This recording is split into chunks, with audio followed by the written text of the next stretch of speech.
culminated to this attainment of internal self-rule. Not a single year has passed without the country commemorating this day since June 1963, the 1st of June, Madaraka Day. Just how many Kenyans understand the significance of this day is the question we ask in a historic event held at the refurbished Uhuru Gardens, Nairobi. Me, Jambo, and I throw it to you. Asante sana Linda. Leo ni siku ambayo itakuwa kubwa sana na itakumbukwa sana. Asante kwa kutuendeleza kutoka mida ya saa 12. Kutoka sasa mimi nachukua usukani hadi mida ya saa 5 hivi ambapo tutakuwa tukielekea kwenye uwanja ambako leo kuna maadhimisho ya uhuru. Kumbuka ni maadhimisho yake ya mwisho Rais Uhuru Kenyatta. David Mudhoka kutoka kwenye bustani ya Uhuru. Hapa studioni kama vile mtazamaji nilikuwa nimekueleza ni naye Balozi Ngovi Kitau ambaye alikuwa ni balozi kutoka alikuwa balozi wa Korea Kusini kutoka humu nchini. Vile ni naye Profesa Macharia Mumene hapa kwenye studio zetu. Karibuni sana wageni wangu. Leo ni siku ambayo kama vile nilikuwa nimekuuliza, siku ambayo ni muhimu sana kwa taifa letu, madaraka ya 59. Profesa, nilikuuliza umeshuhudia serikali 4. Nini ambacho unajivunia sana kutoka serikali hizo zote 4 na hii ya mwisho ya Rais Uhuru Kenyatta? Asante. Kwanza kule kuvuka mpaka kutoka enzi za mkoloni na kuingia wakati wa uhuru. Tuseme kama ni kurudia uhuru. Unajua nikisema kurudia watu wengine unasema nini? Unajua wakati mkoloni alikuja aliondoa uhuru wa Mwafrika. Naam. Na akaweka utawala wake. Naam. Sasa vile kulifanyika miaka 60 hivyo ni watu kurudisha uhuru wao lakini kwa njia tofauti. Lakini sasa ile hali ya kurudia uhuru, kujisikia mnajitawala, mnazofanya vile mnavyopenda, kulinda maslahi yenu, basi hilo ni jambo la kujivunia. Na katika utawala wa hao marais 4, kila mmoja ilikuwa na shaka kidogo na changamoto hapo na pale, lakini kulikuwa na mafanikio na kulikuwa na kujaribu kufanya kazi vile inavyofaa. Ukichukua kila mmoja wao walinganisha, utaona kila mmoja alikuwa anajaribu, pengine anashindwa kidogo lakini anaongeza kutokana na yule mwingine, anajaribu kuongeza. Kwa hiyo siku ya kwanza ya Madaraka Day, kwa kijana kadogo lakini nilikuwa naona kidogo na ilikuwa ni wakati mkubwa hapo nini Harambee Avenue ndio walifanyia hapo hivyo. Na kuna viongozi mashuhuri wanakaa huko, nasikia nice. Sasa ndio hapo nipo mzee Kenyatta akasema kuna yale mambo tulikuwa tukifanya hapo mbeleni tuache kidogo maana sasa tumeingia wakati mwingine, enzi mpya. Alisema hivyo. Na ukiona ule uchaguzi ambao ulikuwa umetangulia, uchaguzi wa May 1963, na ulikuwa wakishindana KANU na wapinzani wao KADU. Na hapo nyuma hivi kwa upande hivyo kidogo kulikuwa na APP Yangei lakini KANU ilishinda. Na mmoja ambalo saa zingine ukumbuka katika huo uchaguzi ni vile viongozi walikuwa wameahidi watafanya nini wakishinda. Mwaka wa 63 Mei. Hiyo kampeni hiyo sijui kama balozi anakumbuka. Sasa ilikuwa kali. Wanakanu wakiongozwa na Kenyatta, Jomo Kenyatta na jambo moja ambalo unakumbuka walisema watafanya. Lilikuwa gani? Kama unaweza kumbuka. Walisema wakishinda hiyo katiba ya majimbo wataiondoa. Katiba ya majimbo. Ile ambayo ilikuwa imewekwa na wazungu. Waingereza ndio waliweka hiyo. Shukran. Nimpe nafasi Balozi Ngovi. Wewe ulihudumu chini ya Rais Mwai Kibaki ukiwa balozi wa Korea Kusini. Uongozi wa Mwai Kibaki na uongozi wa Uhuru Kenyatta, ukilinganisha, ni yepi ambayo tunaweza jivunia kutoka hawa viongozi hawa wawili? Okay, thank you very much, Frederick and the professor. I'll start by thanking everybody and all the viewers But before I respond to your question, I would like to make one observation. Yes. I drove 10 kilometers to come here today. Madaraka Day ni siku ya muhimu sana. True. Na kutoka Kileleshwa kukuja hapa ni nyumba moja tu nimeona. Moja tu iko na banners, celebrated banners ya Madaraka Day. That raises the issue of patriotism as Kenyans. Tuliacha. I would have expected hata hapo kwa gate yenu nikute bendera za Kenya kwa sababu ni siku muhimu sana. True. That we are happy that we have come from so far. Now, to come to your question, I have been under both governments, President Kibaki, the late President Kibaki, and Uhuru. I would like to say that both have been very progressive leaders. True. And both of them managed Vision 2030 in a way beyond our expectations. And President Kibaki gave us a wide scope of Vision 2030, and President Uhuru Kenyatta narrowed it to the Agenda 4 for quick results, for quick progress. True. So I would say that they both performed remarkably well. Yes. Professor, utamkumbuka vipi Rais Uhuru Kenyatta? Miaka yake 10 ya uongozi. Amekuwa hapa, aliingia mwaka 2013 na akatueleza mambo mengi sana ambayo angefanya. Moja ni kukuza uchumi. Wakati huo uchumi wetu ulikuwa unakuwa kwa kiasi cha 5.8 hivyo. Sasa mwaka huu tunasema ni 5 vile vile. Utamkumbuka vipi miaka yake 10 ya uongozi? Hiyo miaka 10 itaisha kwa kisheria mwezi wa Agosti. Na labda mambo mengine kitukia inaweza iongezeka kidogo Kweli. Kama kukiwa na I repeat. Kama kukiwa na hiyo basi tutakuwa naye mpaka miezi mingine hapo kidogo. Lakini miaka hii 10 nini mtu anaweza sema juu yake? Ni wakati ambao Kenya ilikuwa na mashida mengi. Na kazi moja ya Rais Uhuru ni kutatua hizo shida. Zingine ni shida ambazo zilikuwa zimetoka nje ya nchi. Si Kenya, zimeundwa na kulikuwa na njama fulani ya kuifanya Kenya iwe na shida. Si ndio? Si hata ile kabla waingie wa Marekani walikuwa wanasema kwamba tujichagulie tu. Walikuwa wanasema mkichagua hawa watu mtaona tutajipanga sana. Si walisema hivyo. Na lakini wananchi wakaamua tunataka hawa. Basi vile kujionyesha uhuru wao, wanaweza chagua nani wanataka. Haukupendeza viongozi fulani nchi za mahali pengine. Na saa zingine vile walikuwa tu waliambiwa mkifanya hivi mtaona ile Carson alisema ni choices have what? Consequences. Uamuzi wenu utakuwa na taabu, kitu kama hicho. Tuliona kidogo kama hiyo. Saa jambo moja ambalo Uhuru alikuwa anafaa kufanya na alijaribu kufanya ni kurudisha ile imani kwa nchi. Hiyo imani kwa wananchi, hata kwa nchi zingine wakubali ni kweli uamuzi wa Kenya ni huu, kwa hivyo waache uchochozi. Saa zingine tunasema hata ile mzozo wa baharini ulikuwa Kenya na Somalia. Hiyo ulichimbiwa hivi. Kweli. Tunafikiria tunajua nani walifanya hivyo. Ilikuwa njia moja ya kuonyesha Kenya ilifanya makosa. Na tunaona vile kulienda. Hiyo ni moja. Kurudisha imani kwa nchi, kwa wananchi, na nchi ilikuwa ingine. Sasa hali ya uchumi hiyo ni ingine, na tukiangalia tunaona nini inaendelea juu ya uchumi. Kulikuwa na shida nyingi ulimwenguni kote. Na sasa ile njia ya kutatua na kuona ati uchumi haurudi nyuma ilikuwa ni kazi ngumu. Hasa na ni kibarua pia. Kibarua kikubwa. Hasa ukijua saa zingine katika serikali. Unajua kuna serikali mara mbili. Kuna ile serikali ya kuchaguliwa, tulipigia kura.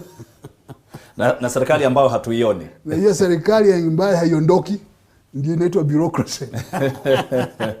Wale watu, kuna watu wengine ndani ya serikali wamekaa huko na wanajua njia za kuzuia vitu au kufanya siendelee.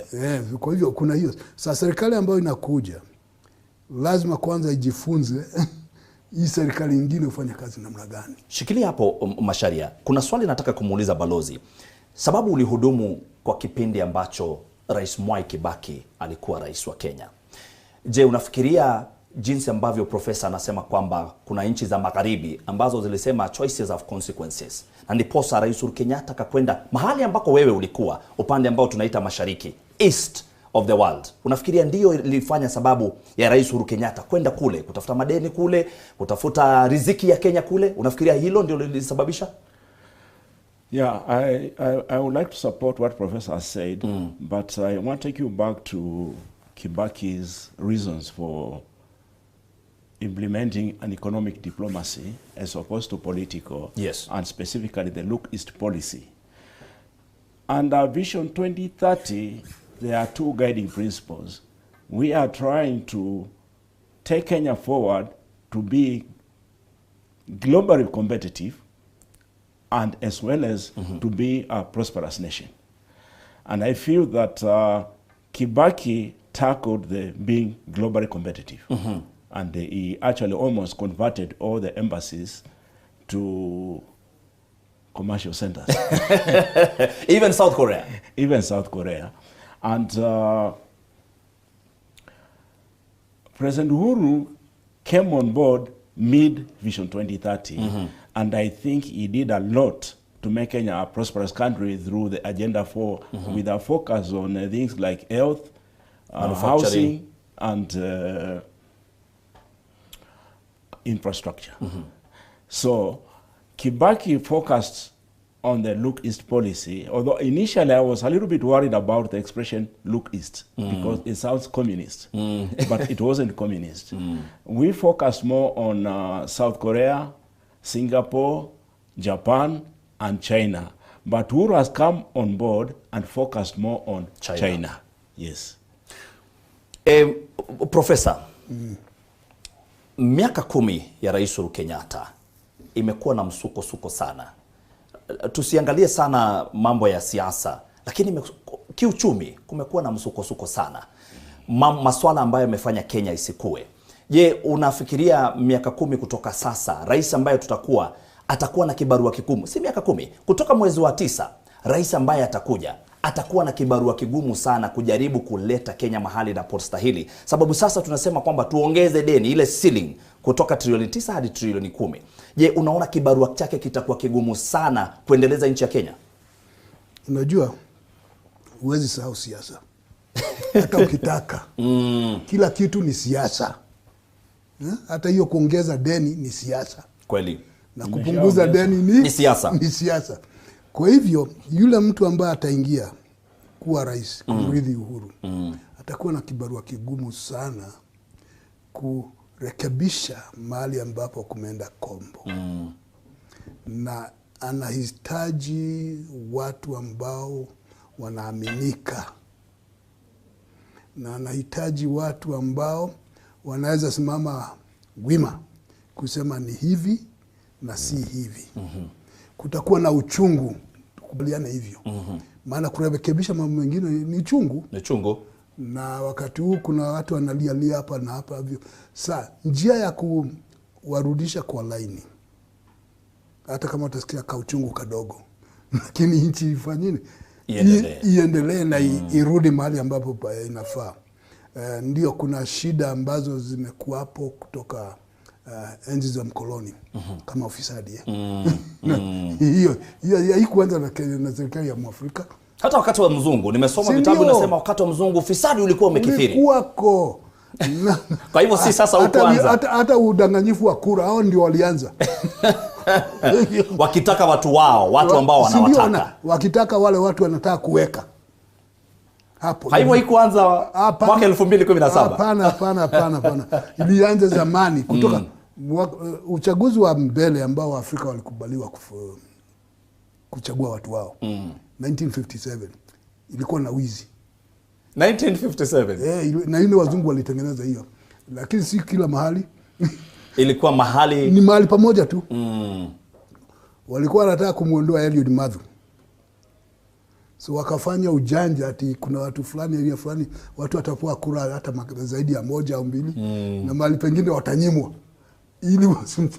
Ilifanyika na kila mtu aliona.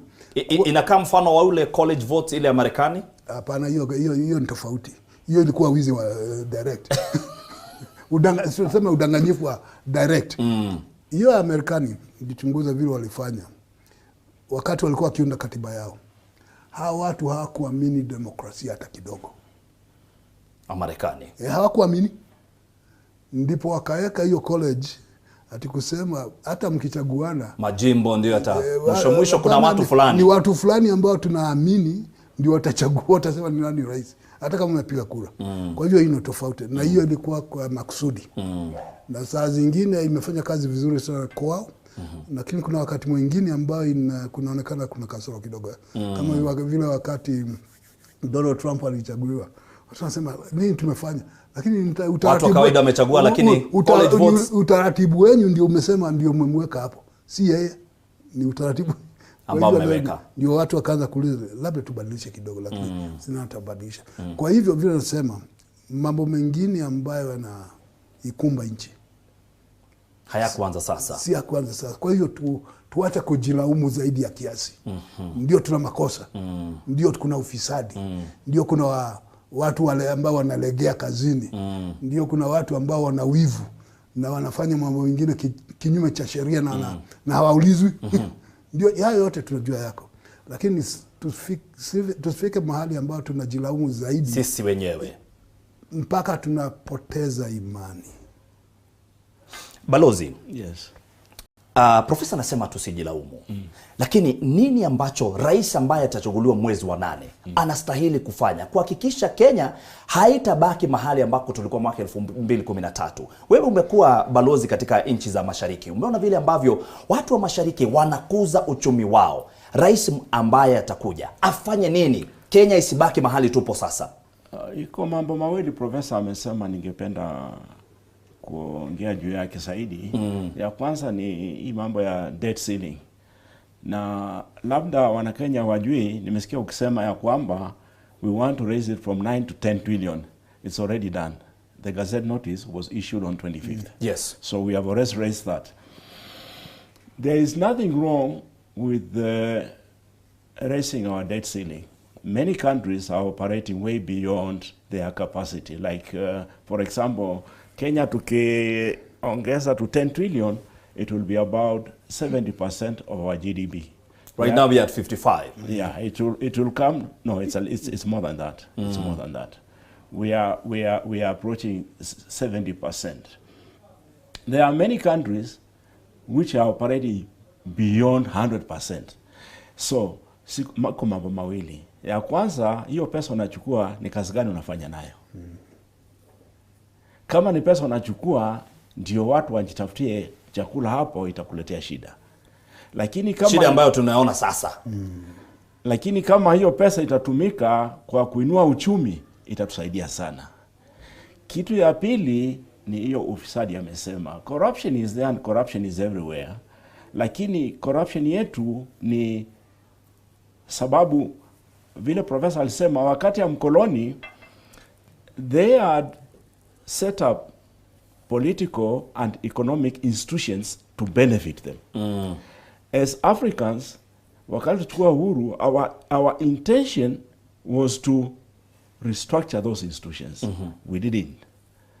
Nilikuja nikaingia, nikaona kumbe hizi vitu vile ziko ni mzuri kwangu, familia yangu na marafiki yangu. Hapo ndio where we made a mistake. So the person who is coming in needs to manage the debt. It has to be managed because the money which has been borrowed may not, all of it may not have gone to what it was supposed to be. What was supposed to do. Secondly, we have to restructure the political and economic institutions. And I'll tell you, like the case of the Far East countries, the Singapore, the South Korea, the Japan, they have been able to manage corruption very well. As we talk today, Korea has put, out of the last 3 presidents, 2 went to jail because of corruption. And they had presidential elections on 9th of March. The man who has won that election was the prosecutor general who put these people in jail. So we expect that country to perform very well. True. And take the case of America, the Speaker of the House. The husband was arrested for DUI, isn't it? True. Would that happen in Kenya? Hiyo tuseme tu itakuwa sarakasi. Kifanyika tu akikamatwa saa 2 za asubuhi atakuwa ameachiliwa. Sababu hawajui ni nani. Yeah, so we need to address these issues. If we are going to deal with corruption, it starts with us, ourselves. Because as Kenyans, we've developed a culture where we feel I can get what I want as long as I have money. And that has caused a problem. As much as we blame the politicians, it's not just politicians. The country has to reform. And I'll tell you 4 institutions which I've seen in South Korea which have been able to steer the country forward. The first one is your industry, the media. The media report facts, not propaganda, not gossips. And then leave it to professor and to your staff to form an opinion based on facts.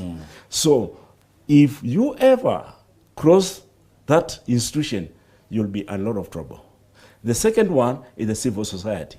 They also take money like they take here, but they are very focused. The third one is the prosecutor general. If you ever cross that man's path, whether you are president or not, you will go to jail. And the fourth one is the National Assembly.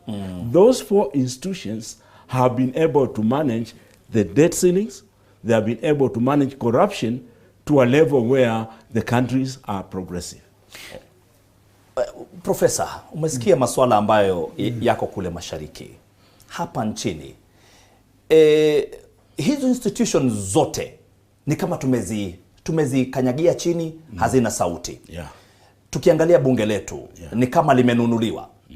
Tukiangalia civil society hapa nchini, wale ambao tulikuwa nategemea sana, hasa wakati wa Rais Moi, wakati tulikuwa tunapigania demokrasia, siku hizi hawazungumzi. Kenya wameachwa peke yao. Kutoka hapa, Mkenya aangalie nani? Kwanza, Mkenya hajawachwa peke yake. Ameachwa na nani? Si yuko hapo. Ni jukumu lake mwenyewe. Si la mtu mwingine. Naam. Ni jukumu lake. Naam. Na hao watu tunaita civil society. Na ni watu wazuri. Na tunawafahamu. Wao wako na kazi yao. Na hiyo kazi saa zingine wanapata chakula. Na kama wanapata chakula na wenye kutoa chakula hawatoi, sasa ndio unasema la, mbona wanaongea namna gani na wenye kutoa chakula? Unasema milango yao ilifungwa? Mengine imefungwa. Maana kumebadilika kidogo hapo hivyo. Hivyo ni kusema ndio civil society ni mzuri. Lakini uchunguze vizuri wanatoa chakula wapi? Kwa nani? Na kwa kawaida hawatoi kwa serikali, kwa umma. Wanatoa kwa nchi za ughaibuni. Nje huko. Na madhumuni ya hizo nchi kufanya hivyo, kutoa ni nini? Wanaitakia Kenya nini? Wale watu nasema tizamani walikuwa wakiongea zaidi. Wengine sasa walikuwa wakipigania kubadilisha maneno ili labda waingie ndani. Na washaingia ndani. Ndio viongozi sasa. Ndio viongozi kwa sasa wataendelea namna gani kupiga kelele? Watajipigia kelele. Sio? Kwa hivyo ni kusema kama ni vizuri kuwa na civil society. Watu kuuliza maswali. Lazima tuulize maswali kwa serikali. Kwa institutions za serikali zikiwa hazifanyi kazi vizuri, tuziulize. Nimesema bunge limelala. Na si kulala, nimesema limenunuliwa. Wanafanya kulingana na yule ambaye limewekwa mfukoni. Lakini si kwa mara ya kwanza. Sio bunge la kwanza. Si la kwanza. Tukiangalia nini kulikuwa kunatukia miaka ya 80. Bunge lenyewe na mahakama yote yalikuwa mfuko. Si ndio? Na ndipo ikapeana sababu ya hao civil society na watu wengine kusema mambo si mazuri. Na watu wa dini, makanisa wakaanza kusema mambo hayaendi vizuri. Maana kulikuwa na sababu. Sasa wakati tukimaliza huu uchaguzi, na yeyote ambaye atachaguliwa, wale watachaguliwa na yule ambaye atachaguliwa, yule ama ni wale, maana ni wengi viongozi ambao watachaguliwa, wale watachaguliwa ni watu wa kuaminika, ni watu ambao wana haja na nchi, au ni watu wa kujitafutia. Ndio saa kama hiyo debt ceiling ya hiyo 10 billion hapo trillion, pesa hiyo trillion mzima, hiyo trillion, kuna watu wanamezea mate hivyo, nasema hii wanasubiri kwa hamu na gamu, wakiingia watapanga vile pesa kidogo tutaenda hivi mifuko ya watu, ndio sasa ndio tunakuwa na shida ya kulipa madeni na kufanya vile kama vile balozi amesema, ikiwa umekopa kufanya nini?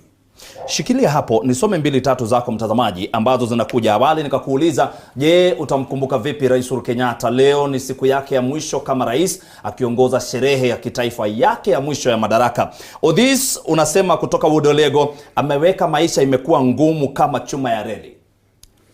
Na Wakenya wengi wanasema hivyo. Wakara Kara unasema, as a president who enjoyed the people's goodwill but he abused it. He squandered a golden opportunity placed on his hand. All the best to him. Namtakia heri, asante. King Upendo Opondo unasema unga ya ugali ni shilingi 180 na petroli 1 bob. So sijajua ulikuwa nataka kusema nini. MC Billy unasema kwamba uhuru wa mabarabara na maendeleo. Wewe unampigia upato, utasema kwamba ametengeneza barabara, na ni kweli amezitengeneza, lakini balozi hapa ametuuliza hizo fedha ambazo tumechukua amezipeleka wapi, zimetumiwa kivipi? Mboro Wanjeri unasema huyu Uhuru ametupea maisha magumu. Roni Riga unasema mtamkumbuka na infrastructure, asante sana. Harrison Wayne unasema tamkumbuka sana sana na SGR. Puri Njiru unasema fellow Kenyans, kupotea daily and hii mambo yako unaongeza chumvi hapo ndani, acha nisiseme kile ambacho umesema. MC Kimsi anasema he jumped his deputy.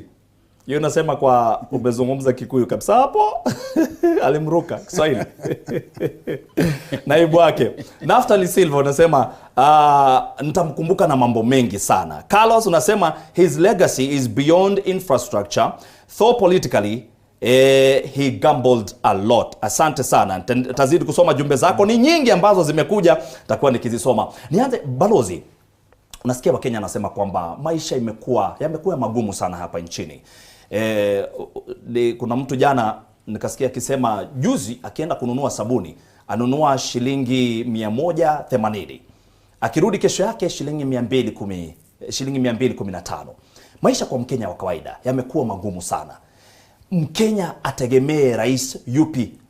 Sijui hapa nitakuingiza kwenye siasa, lakini siasa za mwezi wa Agosti zitakuwa muhimu sana kwa Mkenya kutoka hapa, sababu uchumi umedhoofika sana. Mkenya ategemee nini? Je, ni tuanze kujifanyia kazi sisi wenyewe turudishe uchumi hapa ndani, ama tutazamie mataifa kutoka nje?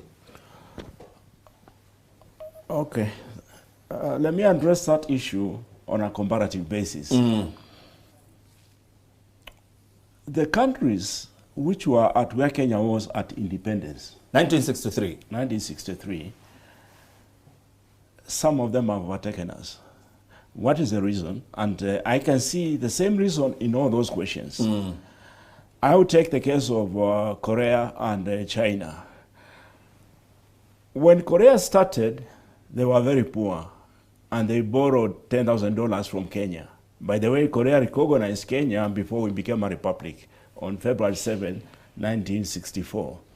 And the president of Korea then, Park Chung-hee, and KENYATTA were very close. And they were all coming from the same background. Both countries had been colonized. And they sat together, they compared notes, they said, how best do we solve these problems? The problems they are still talking about today. And those problems are not Uhuru's problem or your problem. These are country problems. And there is one way the African nations manage their countries or their nations or their communities, which has not been taken, and Professor in Historia would know. We used to have what we call the Council of Elders. And we used to have collective responsibility, which in Kikamba is called Mwedia, in Kikuyu is Ngwataniro. So they go together on that basis. And in Korea they call it Semaundo, and Kenya we call it Arambe. Now, The Korean Sema Undong took Korea to where they are today. The Kenyan Harambee fizzled out. There are reasons for that. The Kenyan Mwedia, Guatanero, Harambee was hijacked by politicians, which we allowed them to hijack. The Koreans did something different.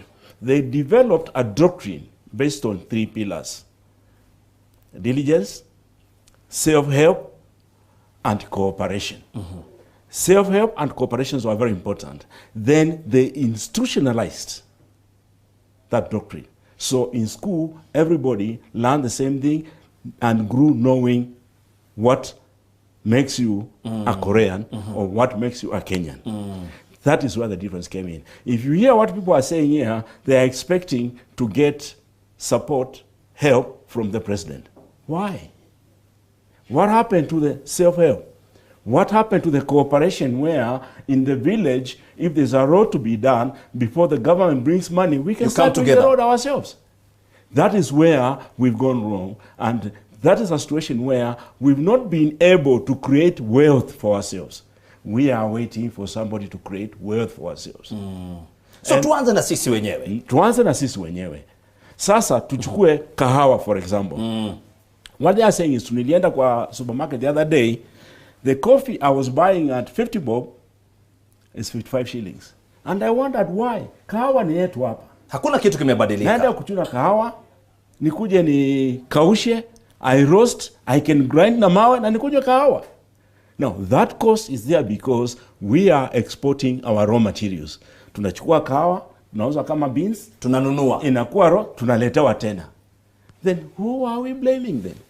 What is the president supposed to do? Na kwa nguzo ile ya Big Four ya manufacturing, yes, unaona kama kuna mahali rais aliwachilia kidogo ama serikali ya Jubilee iliwachilia kidogo, ambapo hapa ndipo tungetengeneza zile manufacturing plants za kutengeneza vitu kama hizi? I can answer that question because yes, Kibaki had gone very far, and if you look at how far Kibaki went in terms of manufacturing as a contribution to the GDP, he almost reached 15%. Then it came down to 10, it came down to 9, it came down to 8, it went down to 7.8. Yet, it's one of the 4 agendas. What was the reason for that? What we need to do is to align our educational policy with our industrialization policy. Because Professor here is producing wanafunzi. Anawatoa ndio wafanye nini?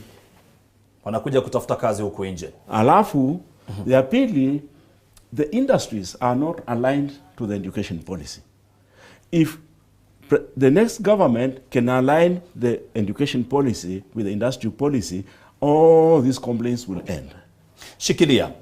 Professor, nafikiri ni mwaka wa 80 ama 70 kutokea sheria ambayo iliwapa wafanyakazi wa umma kwanza kufanya biashara pamoja na serikali. Swala hilo limeibuka tena. Kuna mmoja wa waniaji urais mwezi wa 8, Raila Odinga, amesema kwamba akiingia usukani hilo litakoma. Kama wewe ni mfanyakazi wa serikali, fanya kazi ya serikali.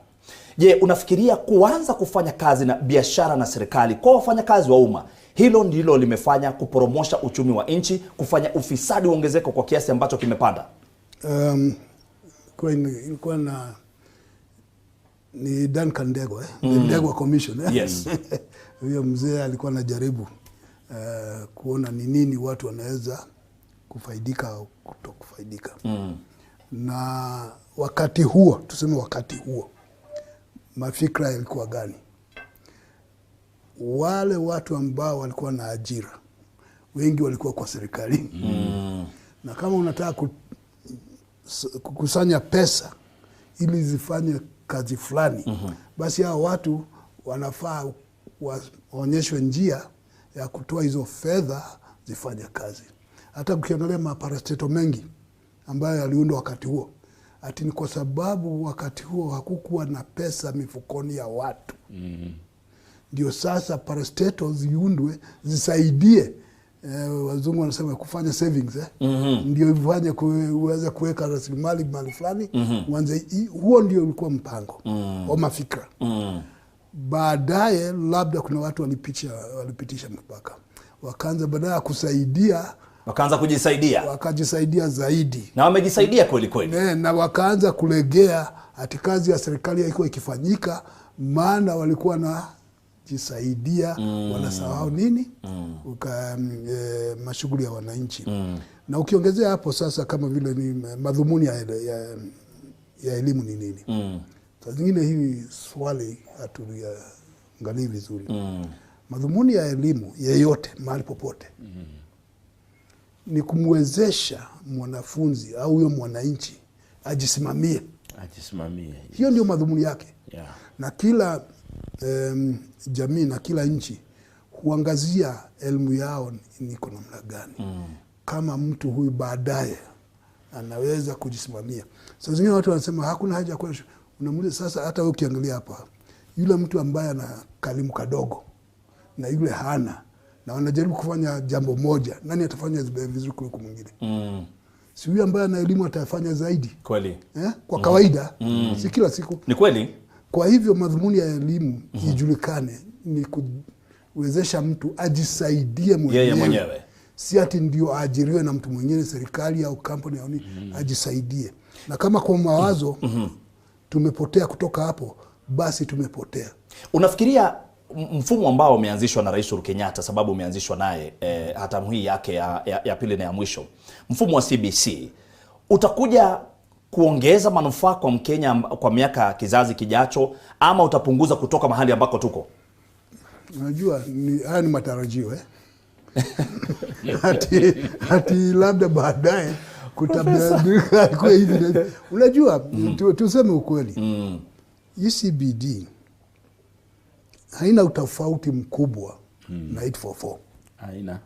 Haina. Maana wakati 844 ilikuwa ikiletwa na Daniel Moi, miaka 80. Miaka 80. Alisema hayo mambo ati hao watu wakiwa darasani hawajifundishi kushona nguo na na kwa hivyo hawezi kujisimamia. Kwa hivyo tuwafanye nini? Wafanye hiyo kazi. Wafanye hiyo ndio waweze kujisimamia. Art craft music ikaja. Hata miaka ya 60 kulikuwa na hayo mambo. Ati hawa wa Afrika hawa wanasoma hii vitu ya philosophy nyingi sana. Hakuna haina haja. Kwa hivyo peleko nini? Wafanye technical something. Kwa hivyo hili ni jambo ambalo si mpya. Hata ukienda miaka gani? Miaka 1920s. Wakati baada ya msukosuko wa haridhuku. Si walisema kwa nini watu wanafanya huyu alifundishwa vibaya.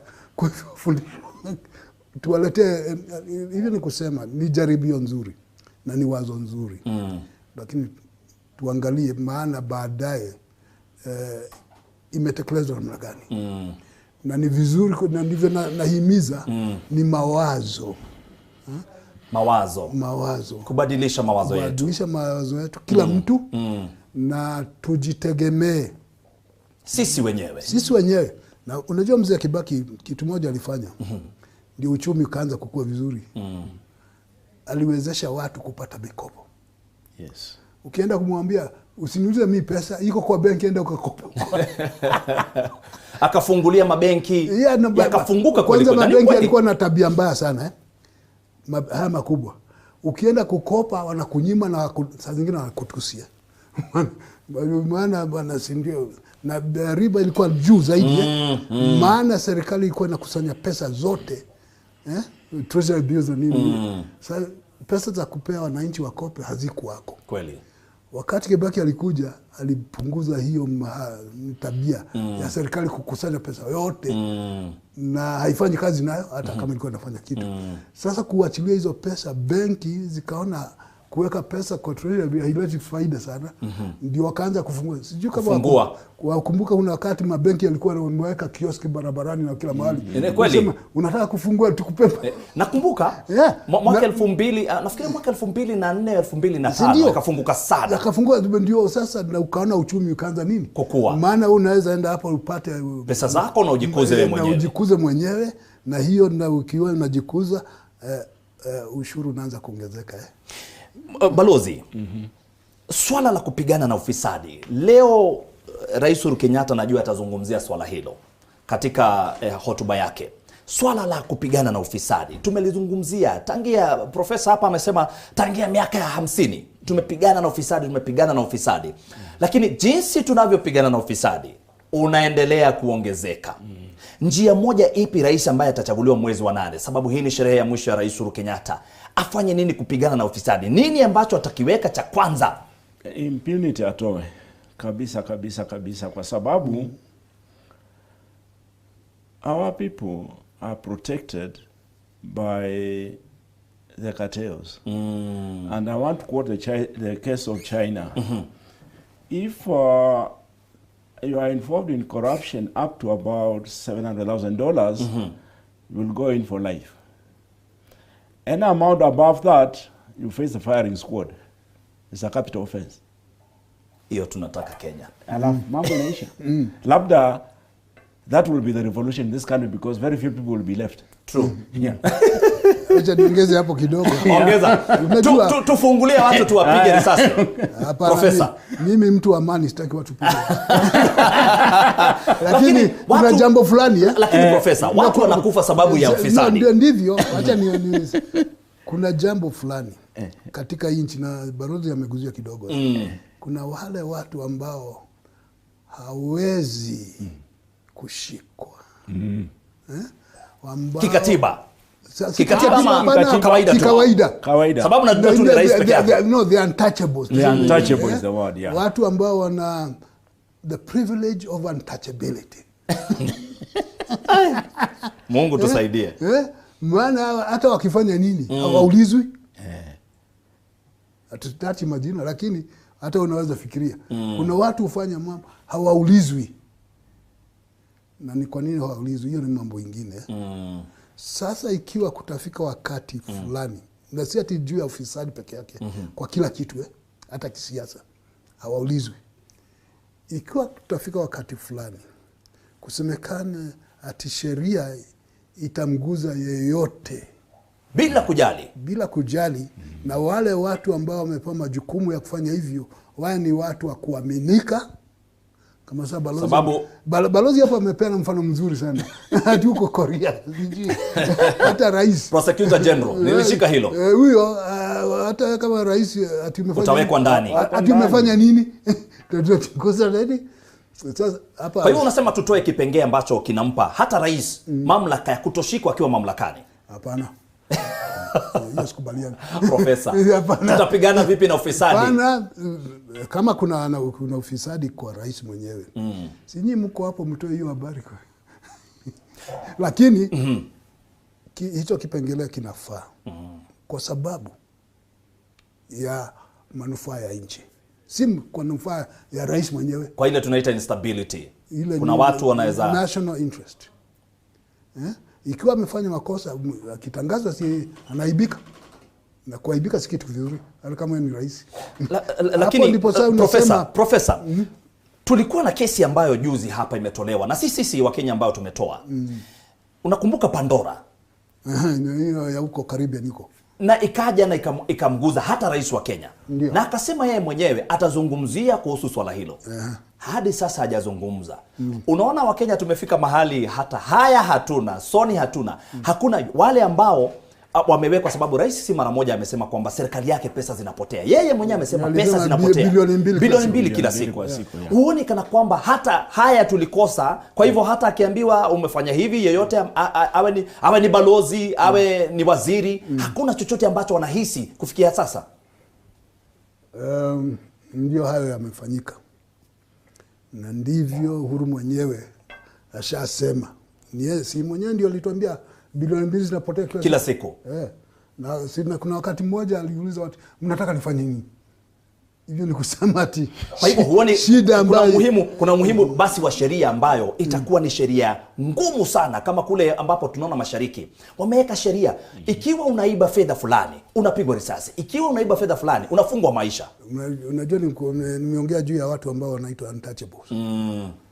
Ile kuweka sheria, kutekeleza yenyewe sheria yenyewe, wale watu mmeweka hapo ati ndio atafanya hiyo kazi.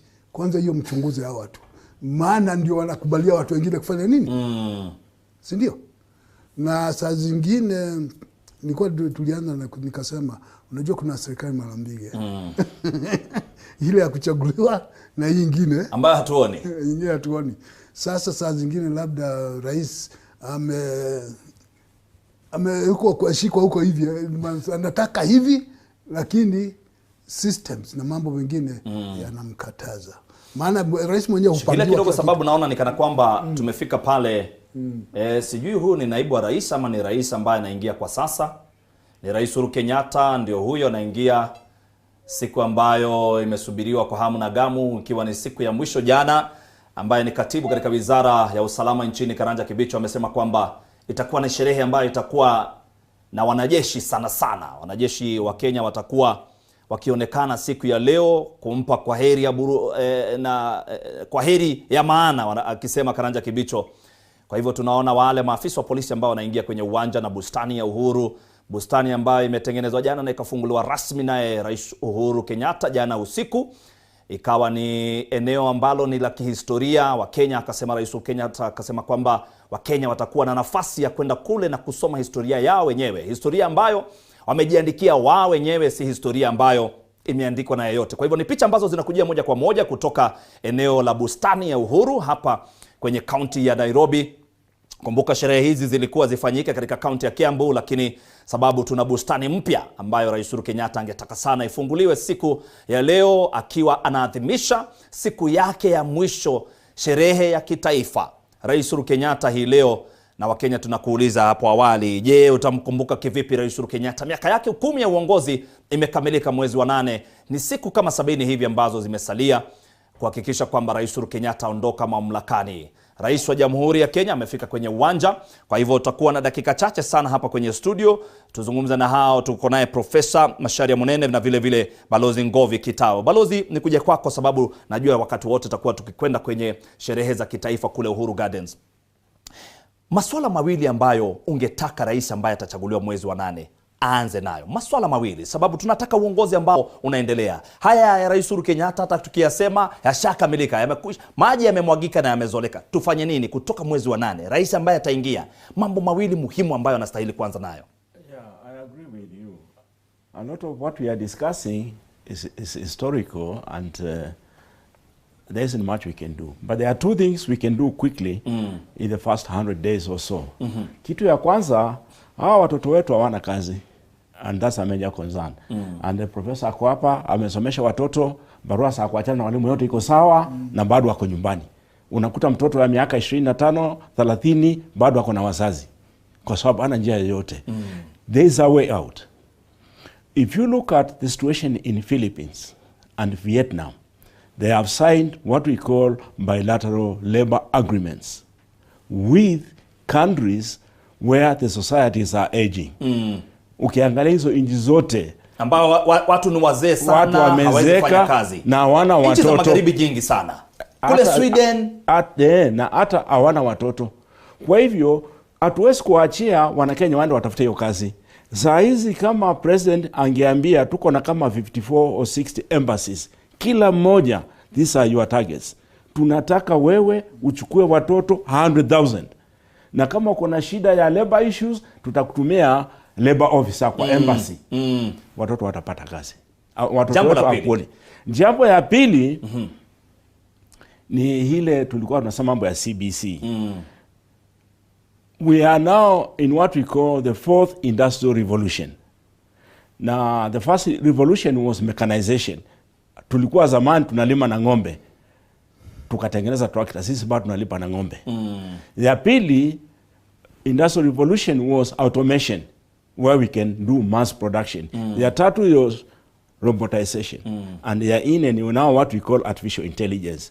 We need to have more technology development centers in Kenya. Yeah, not for young people. Yeah, not what he said we used to have, the vocational training colleges, the polytechnics. That time is gone.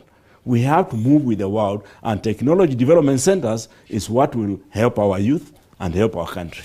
Profesa, mambo mawili ambayo rais ambaye atachaguliwa mwezi wa 8, naeleza kwanza tusikize kutoka eneo bustani ya Uhuru, kisha tutakuja kwake profesa kitumalizia. Tusikize nini ambacho Rais Uhuru Kenyatta ameingia, amewasili, na wakati wowote wimbo wa taifa utakuwa ukipigwa. Kwanza atazunguka bustani yote, anasalimiwa na Wakenya ambao wamefika na kweli wamejaa kweli. Wakenya kutoka tabaka mbalimbali wamefika kwenye eneo hili na bustani ya Uhuru ambako Rais Uhuru Kenyatta anazunguka kwa sasa, uwanja ambao unafahamika sana. Huu ni uwanja ambako kwa mara ya kwanza bendera ya Kenya ilipandishwa juu mwaka 1963, bendera ikapandishwa na ikiwa ni madaraka ya 59 Rais Uhuru Kenyatta kwa kiaga na akisema kwa heri bye bye. Wakenya wamejitokeza kweli. Tusikize tu kidogo kisha tutarejea kwenye studio tukija kukamilisha. Kwa Jamhuri ya Kenya utuongoze kwa sherehe za Madaraka. Karibu Mheshimiwa Rais. Makofi. Wapi shangwe na vigelegele? Karibu Mheshimiwa Rais. Karibu. Makofi. Tumpatie Mheshimiwa Rais shangwe na vigelegele.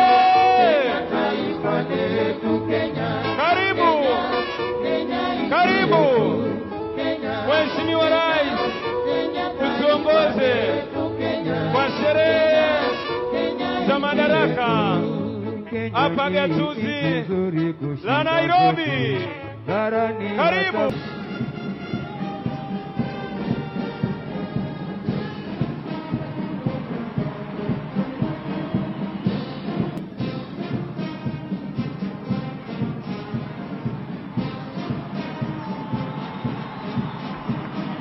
cha mambo mseto kwenye Radio Citizen na mseto East Africa katika Citizen TV. Siko peke yangu, niko na mwenzangu anaitwa Masawe Japani kutoka Radio Jambo.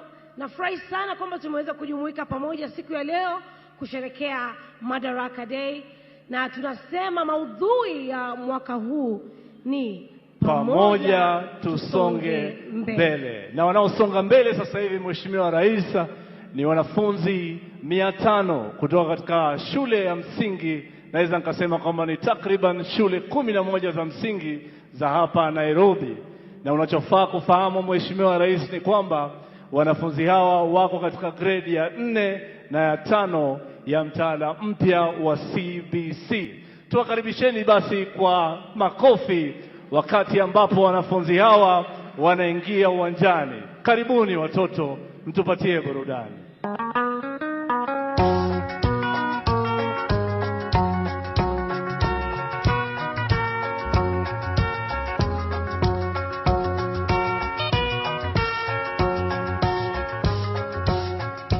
Wimboni naimba sio wimboni maombi, nikiomba Mwenyezi Mungu aibariki Kenya yangu, kwa jina la Baba na la Mwana Roho Mtakatifu, amina.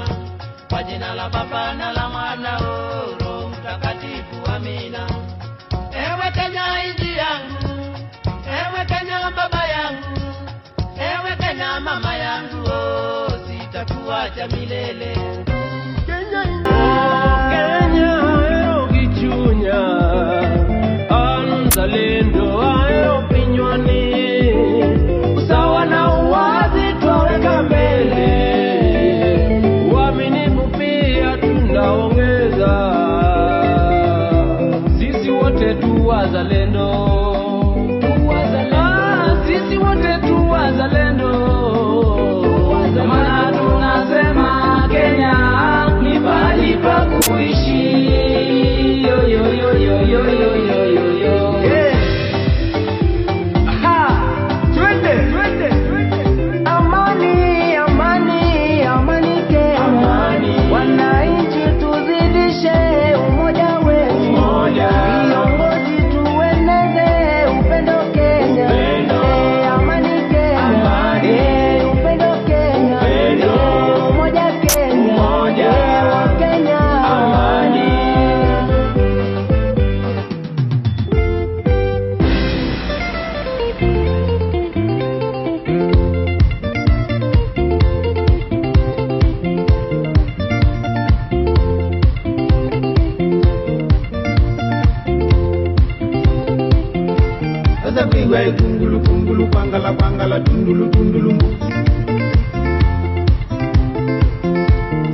kabusi chichuni cha ukiwamba kungulu kwangala mba Udanya monde uko na piva Nitania Madaraka Day Wawendo na watani wa Kenya Bisonga mbele Nasonga mbele pamoja Sisi wa Kenya